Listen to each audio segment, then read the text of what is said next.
Hi అండి, welcome to my channel. సరదాగా కాసేపు అత్త కోడలతో semi umbrella frock simple steps follow అవుతూ ఈజీగా ఎలా కుట్టుకోవచ్చో చూపిస్తాను, ఒకసారి చూసేయండి. ముందుగా నెక్లో కట్ చేసిన పీసెస్ని పక్కన ఉంచుకోమని చెప్పాను కదా, ఆ పీసెస్తో నెక్ స్టిప్ ఎలా కట్ చేసుకోవాలో ఇప్పుడు చూసేద్దాం. ఇలా వీడియోలో చూపిస్తున్నట్టు మార్క్ చేసుకుని కట్ చేసుకోవాలి. ఈ పీసెస్ని లైనింగ్ క్లాత్ పైన పెట్టి ఐరన్ చేస్తే అంటుకుంటాయి. అంటించుకున్న తర్వాత అవుట్ సైడ్ ఒక 1/2 ఇంచు లైనింగ్ క్లాత్ ఉండేలాగా కట్ చేసుకోవాలి. ఇప్పుడు లైనింగ్ క్లాత్ని ఒరిజినల్ క్లాత్ పైన పెట్టి అటాచ్ చేసుకోవాలి. అటాచ్ చేసేటప్పుడు చాలామంది ఒక మిస్టేక్ చేస్తూ ఉంటారు. మరీ లోపలికి అటాచ్ చేయకుండా 1/2 ఇంచ్ గ్యాప్లో అటాచ్ చేసుకుంటే మళ్ళీ మనం కుట్టినప్పుడు ఆ కుట్లు కనిపించకుండా ఉంటాయి. ఫ్రంట్ అండ్ బ్యాక్ పార్ట్స్ని ముడతలేమీ రాకుండా ఇలా నీట్గా అటాచ్ చేసుకోవాలి. నెక్ పీస్కి 1/2 ఇంచ్ ఎక్స్ట్రా ఉంచాలని చెప్పాను కదా, అది ఇలా ఫోల్డ్ చేసి కుట్టుకోవాలి. 2 నెక్ పీసెస్ని ఇలా రెడీ చేసి పెట్టుకోవాలి. అటాచ్ చేసి పెట్టుకున్న ఫ్రంట్ అండ్ బ్యాక్ పార్ట్స్కి ఖర్చులేమీ లేకుండా నీట్గా ఇలా వీడియోలో చూపిస్తున్నట్లుగా కట్ చేసి ఉంచుకోవాలి. మనం రెడీ చేసి పెట్టుకున్న నెక్ పీస్ని రైట్ సైడ్లో పెట్టి ఇలా ఒక 1/2 ఇంచ్ గ్యాప్ తీసుకుని వీడియోలో చూపిస్తున్నట్లుగా కుట్టుకోవాలి. నెక్ కుట్టడం స్టార్ట్ చేసినప్పుడు ఎంత డిస్టెన్స్తో అయితే స్టార్ట్ చేసామో ఎండ్ అయ్యే వరకు కూడా అదే డిస్టెన్స్తో కంటిన్యూ చేయాలి. ఈ స్టిచ్చింగ్ వీడియో చూసిన వాళ్ళు ఎవరైనా కటింగ్ వీడియో చూడకపోతే మా ఛానల్లో ఈ డ్రెస్ కటింగ్ వీడియో కూడా ఉంది, ఒకసారి చూడండి. రౌండ్ నెక్స్ కుట్టేటప్పుడు అక్కడక్కడ ఇలా కటింగ్స్ పెట్టుకుంటే నెక్ షేప్ నీట్గా తిరుగుతుంది. డిఫరెంట్ నెక్స్ కుట్టేటప్పుడు ఈ కటింగ్స్ పెట్టడం చాలా ఇంపార్టెంట్. మీరు ఇది గమనించాలి, లేదంటే మనం కటింగ్ చేసిన నెక్ కాకుండా వేరే ఇంకేదో షేప్ వచ్చేస్తుంది. డాట్స్ వేయడానికి ముందు ఇలా ఒక కుట్టు వేసుకున్నట్లయితే లైనింగ్ క్లాత్ ఒరిజినల్ క్లాత్ రెండు విడిపోకుండా నీట్గా వచ్చేస్తాయి. ఇలా రెండు వైపులా నీట్గా డాట్స్ వేసుకున్న తర్వాత షోల్డర్స్ అటాచ్ చేసుకోవాలి. షోల్డర్ దగ్గర ఖర్చులేమీ కనిపించకుండా నీట్గా ఎలా కుట్టుకోవాలో చూపిస్తాను, ఒకసారి జాగ్రత్తగా గమనించండి. ఇలా వీడియోలో చూపిస్తున్నట్లు స్టిచ్చింగ్ చేసుకున్నట్లయితే నీట్ ఫినిషింగ్ వచ్చేస్తుంది. ఇలా వీడియోలో చూపిస్తున్నట్లు కొంచెం కార్నర్లో కట్ చేసుకుంటే షోల్డర్ పైన లావుగా లేకుండా అంతా ఈక్వల్గా కనిపిస్తుంది. హ్యాండ్స్ స్టిచ్చింగ్ చేసేటప్పుడు కంపల్సరీ గుర్తుపెట్టుకోవాల్సిన 2 విషయాలను ఇప్పుడు చెప్తాను, జాగ్రత్తగా గమనించండి.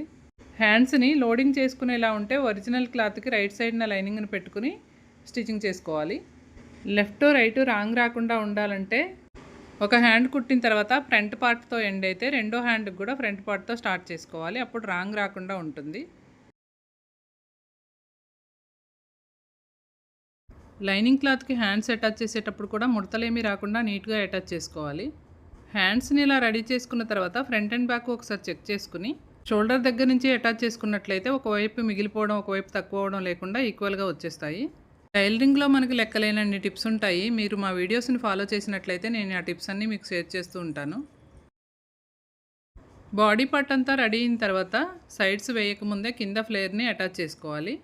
చూస్తున్నారు కదా, మనం చేసుకున్న కటింగ్ కరెక్ట్గా దానికి సెట్ అయ్యేలా వచ్చింది. మనం స్టిచ్చింగ్ చేసే క్లాత్ ప్లెయిన్ అయి ఉండి రెండు వైపులా ఒకేలా ఉంటే ఎలా కుట్టినా పర్వాలేదు, కానీ ఇలాంటి క్లాత్లకి తిరగమరగా చూసుకుని కుట్టుకోవాలి. సేమ్ ఇలానే లైనింగ్ క్లాత్ని కూడా అటాచ్ చేసుకోవాలి.